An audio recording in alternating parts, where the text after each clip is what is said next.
This recent incident that happened at Sino-metals, it was actually the worst pollution we have ever had in Zambia. There are people that are living around the Kafue River. They survive merely on fish farming. They survive on farming. They survive on irrigation. So imagine a city comes to stand because a company has discharged waste material into the Kafue River.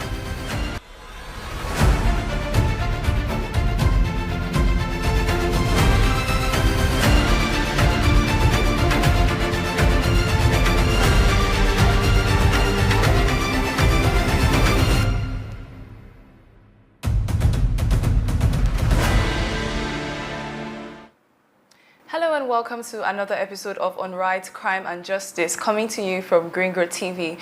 I'm Tonya Gubanjo. Africa, as we know, is a continent where the extractive industry drives the economy, and so terms like environmental management and sustainability are often treated as afterthoughts because, you know, the push for profit has taken precedence over the planet. But for the unfortunate consequence of that is the communities paying the price. And today we want to turn our attention to Zambia with situations of toxic mining spillages, poisoning rivers, illegal waste dumps in schoolyards, and forests disappearing at alarming rates. These are not just isolated incidents that are going on in Zambia, but they are environmental crimes happening in plain sight. Yet these crimes rarely make the headlines. The devastation they cause has been accepted as collateral damage in the face of, you know, economic expansion, that is. And as the world sharpens its focus on sustainable development, we cannot afford to keep looking the other way. And that's why today we're pulling the curtain on some of the environmental crimes in Zambia with Richins Nwaba, Deputy Executive Director, Rural Focus Zambia. Hello, Richins. It's very good to have you on the program. How are you doing today? Thank you so much, Tony. And it's been my pleasure to have me on the program. And how are you doing too? I'm very well, thank you. All right, so let's jump right into the conversation for today. First of all, I actually came a recent post of yours on illegal waste dumping around a school area. And I want us to, first of all, address that since it's part of what we're talking about today. And I want to know, is this something that has been going on for years? And what do you think is driving it? Could it be a lack of waste collection services or just negligence on the part of the people in the environment? So I want you to give us a bit of the situation when it comes to illegal waste dumping in Zambia, especially in rural communities. Okay, thank you so much. When it comes to waste management in most areas or communities of Zambia, the collection services are very poor, if none. I can give you an example of a scenario like you have mentioned, my posting on LinkedIn, where I mentioned the fact that some illegal waste disposal is happening in a certain school area, and you would wonder why is it happening like that, but only if you understand where it is coming from. Previously, the local council brought in a law which stipulated and avoided the people to dig in rubbish pit within their households. So instead of them creating a strong mechanism for the collection of waste, they didn't create that mechanism, which resulted to people disposing of waste anyhow in any area which is open. So it has been happening over and over, and it has been there for years and years because the council themselves, they are unable to collect the waste from the local markets as well as from the communities. So what happens is that if the communities are unable to pay the collection fees, they sneak around during the night and dispose of waste illegally. So this is what has happened, and this is what has caused most of the areas to accumulate with solid waste garbages, as well as food waste. So you would look at a law which was passed to say communities must not dispose of waste within their households, and they have to subscribe to a local council fee, which they are supposed to pay for the collection of waste. Now, these are the communities that are living in a vulnerable state. These are the communities that are unable to afford to pay for that little collection waste. So what do they resort to do? They sneak around during the night and go to dispose of waste in an improper manner, in a manner that is not conducive to the environment. So this is what is happening, and it is happening right now. The solid waste management, especially on the Copper Belt, it is very poor. It is very poor. Disposal of waste is very poor. And you look at our local authorities, How much effort are they making in order to curb such vices? Imagine a landfill being developed in a playing field where our children must be having their recreation activities. So it's actually a drawback. It's actually something that has been stressing us as civil society organizations, and we shall continue fighting until we see the change that we want. All right. So what do you think needs to be done differently? Because, I mean, you've already made mention of the fact that these people cannot actually afford to pay for the collection fees. I mean, you can't blame them, you know, if they don't have the money for it. So do you think they need to, you know, remove those fees? Or how exactly do you think waste collection can be handled, especially in poor communities like this, when it comes to the fact that they can't actually afford to go through the legal or the proper means? What do you think needs to be done by the local authorities in that aspect?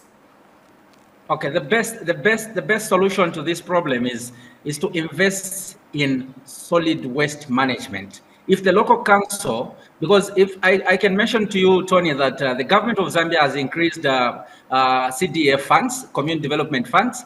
If part of those funds can be diverted into a project that can be called solid waste management system, improving it from the state where it is to another level, where they can increase on those funds so that they can procure more garbage collection vehicles, as well as budget for fuel for such activities. I think that is the best, because as much as we want to force the local communities to pay, they shall not pay. So the best is the government to invest in garbage collection system so that we see that robust measures are taken into consideration. We see that the waste is collected almost every day. Because, Tony, if I can tell you that if today they collect that waste from that landfill, 2 days after collection, it will still power in and it will still come back to the same levels. So what is required is that huge waste is being released into that community, in the community, from the markets and the community. So what we need is more investment in a garbage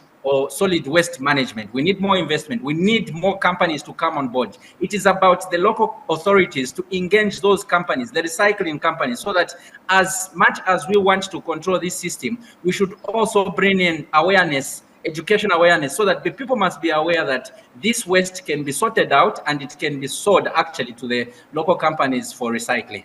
I think that is the best. Yeah, definitely. All right. Thank you so much for that, Richard. Now, let's also go to another unfortunate incident that happened in Zambia, I think about 3 or 4 weeks ago, where there was a catastrophic acid spill by a Chinese-owned copper mine. You know, they polluted the Kafue River. I hope I got the pronunciation of that correct. And reports have shown that this forced the shutdown of water supply to a major city of about 700,000 people, you know, because the river was polluted. Water supply was shut down. And I think that's just very horrific. You know, 700,000 people have been affected. And aside that, we have people that actually depended on those. For instance, the farmers, the fishermen, basically the livelihoods of the people in the community have been destroyed and affected. So first of all, I want you to bring us up to speed on the situation with the Kafue River. It's been about 3 or 4 weeks now. Has there been any improvement by the government, especially to ensure that the river is properly cleaned up? And then, of course, the people in the communities, have they been compensated in any way, especially for those that have lost their livelihoods, the farmers and all of that? What exactly has been done so far, and what's the situation right now? Okay, thank you so much. Tony, allow me to give you just an insight of the history of the Kafue River, what has been happening around the Kafue River. I can mention to you that Kafue River has suffered pollution from the mining areas and industrial activities for decades now, primarily due to effluent discharge from the copper industry. Let me mention that Kafue River is actually polluted highly on the mining areas. For example, the copper belt, that is where most of the mining activities have been undertaken. So according to, if I refer to what Zambia Environmental Management, the study of under Zambia Environmental Management 2022, you would see that they reported that there were heavy metals in Kafue River at one point, which was above World Health Organization's safe water limits. So now, when you look at when you look at that scenario, Kafue River is a river that not mostly, but all the people of the Copper Belt and most of the areas, the community, they get water from. That is their source. Kafue River is a river that holds very huge sums of fish, which is also used for livelihood for the people. Kafue River does not only give us water for drinking and cooking and so on, it is also used for agriculture purposes. So I can give you these scenarios and stuff, but what you should know, Tony, is that this recent incident that happened at Sino-metals, it was actually the worst pollution we have ever had in Zambia. Wow. I think if I make to mention that there are people that are living around the Kafue River. They survive merely on fish farming. They survive on farming. They survive on irrigation. So imagine a city comes to stand because a company has discharged waste material into the Kafue River. Actually, that was acidic material. So you expect water to have IPH, which is acidity, and most of the activities came to stand. Pupils were told not to report for school because water was not safe for drinking. Wow. People in the houses, they stayed for days without having water. You could see people moving around with buckets, in search of water. And so you could see the damage of how our upper system was destroyed. And up to now, we are still having effects because most of the fish died. How do the poor people that survive on fish farming, just simple fish farming, they get the fish from the Kafue River, they bring to the market, they sell at a 50 kwacha, they go and buy another product so that they continue their lives. So imagine that extent of damage. I appreciate the government came in quickly and tasked the Sino-metals to do what is needful. My greatest worry is that up to now, none of the people that suffered directly to that pollution have been compensated. Oh, really? Why am I saying so? Because I'm saying so because there are people that did their maize fields just around there, the Kafue River. And if water is acidic and it goes to any agricultural field, you expect those crops to be dead just there and there. So this is what has happened. And we are still crying as civil society organizations. We need deliberate laws that compel these mining companies to ensure that they protect their environment, they protect our environment, because where they are working from, it is their environment, and their environment affects our environment. So we need to work hand in hand together to see to it that we observe, we monitor all the activities the mining companies are doing. Because imagine if proper monitoring was there, we could have avoided that pollution. If those tailing dams were inspected before, after, and day in, day out, we could have avoided such kind of pollution. But lack of monitoring, lack of inspection has led us to suffer in this manner. And huge sums of money has been lost. Money that was supposed to be meant for developmental aspect was channeled to neutralize the water from the Kafue River. Thank you so much. Thank you so much for that insight, Richards. I mean, it's really quite unfortunate. I can't begin to imagine what the people living around there are going through for something that could have been so easily avoided. And I mean, you've already alluded to the monitoring aspect of it, and I want to come to that. Let's look at the legislation aspect. There are laws that are in place, and a key piece of legislation in Zambia is the Environmental Management Act of 2011, and it grants power to the ZEMA, which is the Zambia Environmental Environmental Management Agency, if I'm correct. That is to enforce standards around environmental impact assessments, pollution control, and of course environmental stewardship. So now looking at all these disasters still happening without proper reprimanding, would you say that ZEMA is failing in its mandate, or is the law itself weak to be enforced on this particular people that are perpetrating this act? Do you think they are failing in their mandate and they're not doing enough, or what exactly is the gap that needs to be filled when it comes to legislation and monitoring in that particular aspect? Yes, thank you so much, Tony. I think what we need at this time and at this point in time, we need to strengthen our law. The fact of the matter is that if the law is weak, what we'll be able to see is these bad results at the end of the day. So I think what ZEMA must do, or what the government must do, it must invest much in ZEMA, Zambia Environmental Management Agency. We need strict monitoring as much as we can. We need proper environmental impact assessment. All those activities, they require funds. We need more funds to be channeled to such activities, such that people must not spend time in their offices. They must spend time in the fields, monitoring what is happening, looking for problems, challenges that the people are going through. Look at the issue of sorry to take you back. Look at the issue of the landfill, the illegal landfill. If ZEMA and other environmental agencies are doing the proper monitoring, no one can lie to them that there is no such thing. So what is lacking is much investment in monitoring and inspection. Now, that can only be strengthened if we strengthen the law itself. So what we should do right now, as Zambia is undergoing the constitutional review and amendment right now, the government is proposing that we should amend our constitution and review it and amend it. We should look into such laws. We should push, as civil society organization, we should push to see to it that such laws are strengthened. We need to see stiff punishment for such companies that are obligating our laws. We need to see that people are compensated there and then, because that effect, it might be seeming to be small today, but for us to take back the soil to where it was before, it's actually an expense again on the person or the people, the family that are living in that area.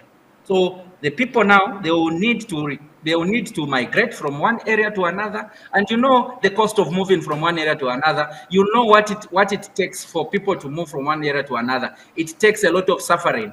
So we need a deliberate strengthening of that law, the Environmental Act. It needs to be strengthened so that we see to it that immediately, one, people are compensated. Number two, proper monitoring by the environmental agencies is done as quick as possible. We should see routine monitoring. That is when we shall be able to achieve our objectives. All right. Now let's talk a bit about mining in Zambia. I mean, after agriculture, mining in Zambia is probably the second oldest extractive industry, and it's probably, you know, the most lucrative and all of that. But now, as much as mining, of course, it has this positive effects, especially when it comes to the economy and all of that, but we cannot also deny that it affects the environment negatively, especially the people in it. So, but looking at the economic value that comes with mining, and because of this, the government seems to have not responded properly. When we come, you know, when it comes to talks of mining and pushbacks against it, the government usually, they don't really want to, you know, delve into that because of the economic gains that come with it, and of course that's very important. So now, how do you think we can balance the need for economic development in Africa with the protection of our environment? Because that is actually why we see this happening, because, you know, Africa is a continent that's still developing in, you know, most of its places, and so we still try to prioritize economic development, and sometimes it now gets in the way of protecting the environment. So how do you think we will be able to strike a balance between this to ensure that these companies that are coming in, both the ones from outside and even the ones internally, they are still able to protect the rights of the environment and the people in it while we're still able to benefit economically? Do you think there's a way or a possibility that Africa can actually reach that balance and, you know, be able to achieve that? Okay, Yes, it's actually possible for Africa to reach that level, and I feel, Tony, this is where now African countries must be able to strengthen their own laws. Imagine if an investor is coming to Zambia, they should be able to abide to our laws. If failure to do that, then we cannot do business with them. That is the fact of the matter.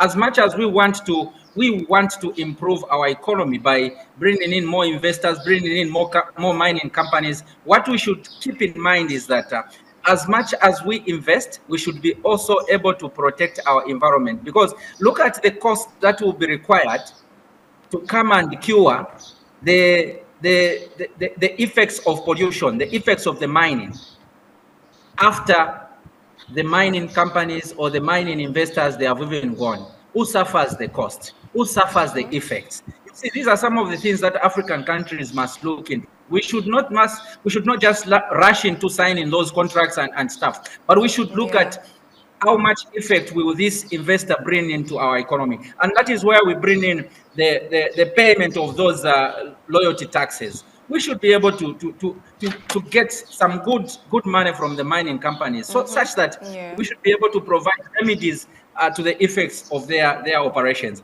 Otherwise, if we continue signing contracts in the name of bringing improving our economy, employing more people, we should also think of the adverse effects. What are the adverse effects after 10 years? If I can assure you, Tony, an area where mining is being undertaken, that area cannot be used for anything else, because the land already is deteriorated, Yeah. and you can't do anything, because for you to take it back to the way it was, it will cost you a lot. Just like climate change. If mining companies are polluting our environment today, the effects, we might not see them today, but we might see them in future. That is why us as civil society organizations, we want to sensitize even the little ones. We want to sensitize the children, the youth, so that they are aware. We should have a deliberate law in the curriculum of our education system, that every child must know what climate change is. They should know the solutions to it. They should know how to avoid it. They should know how to dispose of the waste properly. Because if we protect our environment today, what we are doing, we are just actually protecting the environment in future. So I think what is best for African countries is to strengthen the laws. Investors must be put to task. Investors must be made aware that as they come to invest in our countries, yes, we need their investment, but we also need them on board to protect our environment. I think that is safe, and we shall achieve if we do that. All right, thank you so much, Reason. Like, I completely agree, especially on the part where you spoke about the people in the communities also being able to benefit as well, because we do need to get to a point where the local communities can also reap the economic benefits rather than just bearing the burdens, you know, that come with mining. So that's very important. But we'll take a pause on the conversation right now. We'll take a short break, and when we come back, we will assess the Zambian government's commitment to environmental protection. So don't go anywhere. We'll be right back.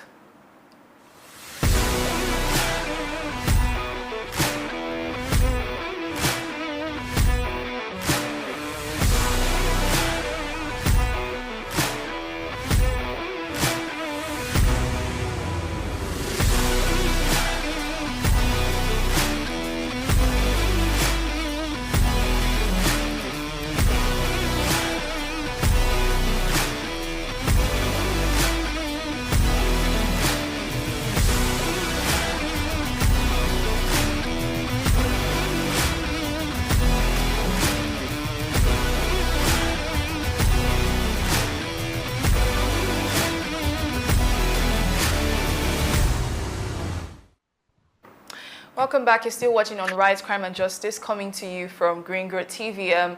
We've been having a talk with Richins Mwaba, all the way from Zambia, just discussing a bit of environmental crimes that has been going on in the communities. And I want to come back to you, Richins. Now, we've said a lot has been said. You've made very valid and tangent points. But now I want you to assess the government's commitment, looking at all these disasters, looking at their responses, you know, looking at the situation and that of the environment and the people? How do you assess the Zambian government's commitment to environmental protection, especially looking towards sustainable development? Do you think they're doing all that needs to be done? Okay, thank you so much. Tony, allow me to mention that Zambia has got policies. And these policies, for example, I can give an example of a policy which is National Policy on Environment and Climate Change Response Strategy. Now, this policy is there. And the policy is okay. If you read through the policy, very good, very perfect. If implemented and enforced very well, the policy would produce the result. What we want to see is results. So the policies are there, but we need to reinforce them. In short, we are saying policies are weak. Policies are weak. Allow me to mention that in 2023, Environmental Performance Index ranked Zambia 140 out of 180 countries. If we are saying there is room for improvement, we should be able to sit down again and see where are we going wrong as civil society organizations, as government, because we are the stakeholders in government, in running this country. So we should sit down and see and analyze, are our policies working accordingly? What are we supposed to do? Yes, we have discovered that the policies are there and they are strong, but we need to reinforce them. When we say reinforcing them, it means it could be that policies are there and people are not aware of such policies. So there's a lot that we should do as civil society organizations on our part. We should be able to sensitize the people, the government. We should be able to sensitize the people on certain policies like climate change, the national policy. If you ask people around, you do an interview, you'll be able to observe that very few people understand certain policies. So what we need, again, we need to make people aware of such policies. Imagine if people, right now we are speaking about the illegal disposal of waste. If people, they were aware that they can be able to sue the government because they are being infringed on the environmental right. You see? And people are living in fear because they don't know what is next, what to do. They don't know what to decide. They don't know whom to rush to, because whoever they rush to, they are being told stories. So this is what we want. We are encouraging, or we are pushing to see to reach that these policies are strengthened. They must be strengthened. We need to look at government looking into the fact that they must increase on the investment in greener activities, greener projects. We need to see government invest in much.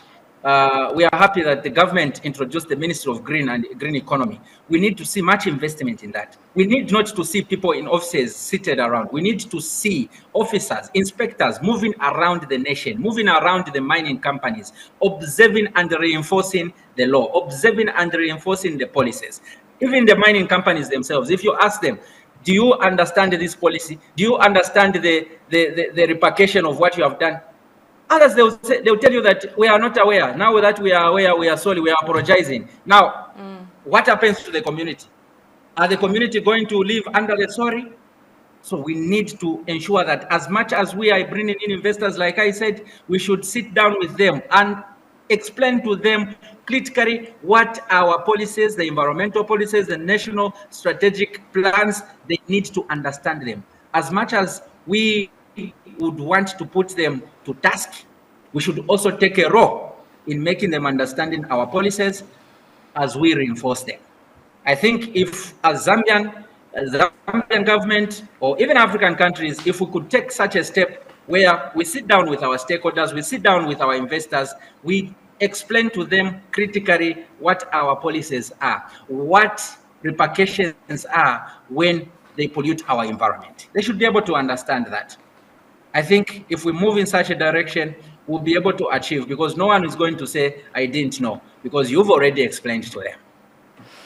All right, we're running out of time now, but before we wrap up, let's touch touch a bit on the rapid deforestation, especially in the northern province, due to charcoal production in Zambia. And because, you know, first of all, drought is the cause of it, and drought is a consequence of climate change. And this is now fueling charcoal production in Zambia, which is in turn causing forest degradation. And, you know, research has actually shown that up to 90% of a Zambian household relies on wood fuel to meet their energy needs. And with the energy insecurity they're already facing, the question now is, how can deforestation be slowed down without worsening poverty for these people? Because they still need to meet their energy needs, right? So, you know, we can't just say they should, of course we know it's wrong that what they're doing, you know, causing the continuous production of charcoal, but the reality is that they almost have no other choice that they know of. So what does the government need to do to step in? And even the people of Zambia, what do they need to know to ensure that they, you know, use more safer and environmentally friendly alternative options to meet their energy needs? I just want to get your thoughts on that vicious cycle that's currently going on. Okay. Yes, I agree with you. There's a lot of deforestation going around Zambia, especially northern province, rural areas. There's a lot of deforestation taking place. And the reason is very simple. The cost of electricity has just gone up. Even the access to electricity is also something that is difficult right now in Zambia, because we are just coming from the drought that we experienced, and our utility company, the Zesco utility company, is still suffering the consequences of the drought. I think what we should prioritize as Zambia, or African countries rather, we should prioritize solar energy. I think solar energy has proven itself to be very efficient, and if we just invest much in our solar system, we will be able to tackle that problem. Because I can assure you, Tony, the number of hours that people are having access to electricity are very few, because the Kariba Dam is not yet upfilled. There, some turbines are still below. The water has not reached the level such that they can run. So we are still suffering the consequences of the drought that we had experienced. The government, what we should do is, I would suggest, if I was given an opportunity to suggest, I would suggest to say that let us put a deliberate policy to reduce on the tax on the anything to do with solar materials. I think if we were to reduce the tax, people must have access to solar equipment, solar panels at a very cheap price. We'll be able to tackle this problem. And furthermore, we should be able to prioritize efficiency, promote efficient cooking styles. And we are just from talking about solid waste management and stuff. I think if we also brought in more companies, more innovative ideas of converting the waste into energy efficient materials that can be used for cooking and stuff, that is also great. Otherwise, we need to reduce on certain tax levels. We reduce on them so that people are able to have access to solar panels as well. Otherwise, if we continue depending on hydro, and I presume most of the people will continue depending on hydro, but the pressure is mounting. Why am I saying so? Population is growing every day. Houses are being built every day. So we need alternative source of energy. We need an energy which is renewable. We need an energy which is efficient. And that is why I would recommend government to reduce on the tax on solar equipment and stuff. I think if we could do that, we would be able to achieve at least 20 or 30%, which is a greater achievement in reduction of deforestation. Again, we should also look into that. We create some little bit of employment by bringing in, for example, if the government, they are giving soft loans to farmers, let them be given solar kits, irrigation solar kits, so that farmers can engage themselves in farming throughout the year. That will also imply that the livelihood of these local farmers and their families will improve, and eventually we'll be able not to see them going to cutting down of trees. The reason why they are cutting down of trees is that they want a source of income. Now, if they do not have any income, what do? They cut down the tree, they make charcoal, they sell, and they have some income. Now, if you provide them with alternative source of income, that is also a plus, because they'll be able to do, like I said, they'll be able to do their cultivation throughout the year, and they'll be able to do the gardening and stuff, and they'll be able to sell and have some income in their households. I think that is the best. Thank you. Thank you so much, Richard. So we're wrapping up the program now, but I just want you to give us your final thoughts on the program.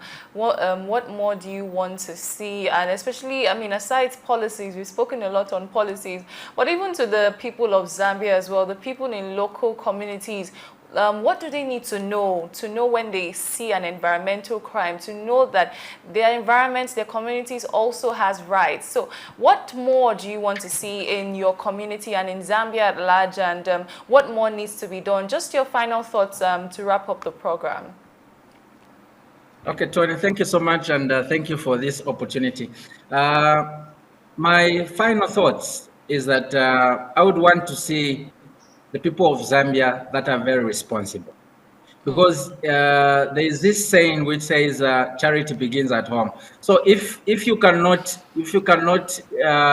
come out from your home with good manners, it means even within your home it's something else. So we need to see that even our people within our communities are responsible. There is no way you as a citizen of a country, you see pollution happening and you keep quiet.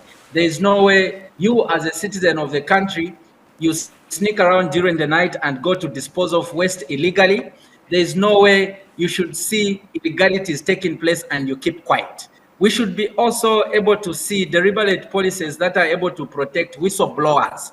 You know, Tony, I can assure you that activism is slowly losing its grip. Why am I saying so? Because most of the African governments, the way they operate, I can give an example of Zambia, a Zambian setup where most of the activists that I knew, most of the activists that were inspiring me, they are no longer doing the activism. Ask me why. The reason is the activists that were doing that actual activism, they were more of a threat to the government. So the government must come to their tables and realize that activism is not a threat to their political mileage. So what is happening, or what happens is that if you see a prominent activist coming out, they speak against certain issues, against certain wrong things, 1 year down the line, 2 years down the line, you see them being opted into the government. Now, what happens is this: when an activist is opted into the government, meaning their voices have been silenced. I want to see activists being protected. I want to see activists continue their activism programs without being intimidated. The issue of opting activists into government, yes, quite right, people are looking for jobs. But if you offer them and you offer them of activism, that's why I'm saying activism in Zambia is slowly losing its grip. That's why as Rural Focus Zambia, we are looking into that by empowering the youth and the boys and the girls with the advocate skill. One of the activities that we do normally year in, year out is to train about 100 youths in a year in activism. Wow. We need to continue promoting such activities, because Tony, if today all the activists in Zambia, including myself, are opted into government, who speaks for the voiceless? Nobody speaks for the voiceless. So we need to maintain. That's why there should be deliberate funding for activists. We should be able to have funding as activists so that as we even do our work, we are not enticed. We are not enticed by the government to say, come and join us. And the moment you join them, that is the end. That is the end of your career. That is the end of your activism programs. So what you are, in my last words, I would encourage each and every person in Zambia, in African countries, to be responsible. We are the people that live in our communities, and we should be able to protect our community. Thank you. Thank you so much, Richard. It's been a very wonderful conversation. You've brought very interesting points to light, and we do appreciate you sharing the stories and speaking for the Zambian people. It's quite important, and as we wrap up the program, it's very clear that the issues we've discussed so far are not just environmental issues. They are crimes with real victims, like we've seen, families losing their livelihoods, children exposed to hazardous conditions, and entire communities left vulnerable. For too long, economic growth has been prioritized at the expense of environmental sustainability, and there's no better time to act than now. You can also join the movement by downloading the Eco Justice Africa app on Google Play Store, where you can capture and report environmental crimes you see in your community directly to us, and you just might be the next guest on our program. It's time for communities to rise, just like Richins has said, and for voices to be heard. So that's a wrap on today's program. Many thanks for watching. I'm Tonio Gubanjo. It's bye for now.